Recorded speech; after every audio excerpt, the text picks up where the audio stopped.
ഞാന് പൊക്കി പറയുന്നൊന്നുമല്ല, 10-20 വർഷമായിട്ട് റിയാലിറ്റി ഷോയിലുള്ളതാണ്. നിങ്ങൾ അസലായിട്ട് പാടുന്നുണ്ട്, പറയാതിരിക്കാൻ പറ്റില്ല.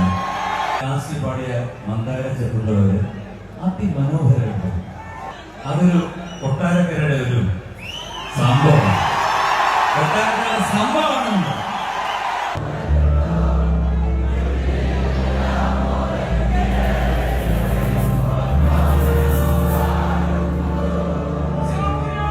മന്ദാര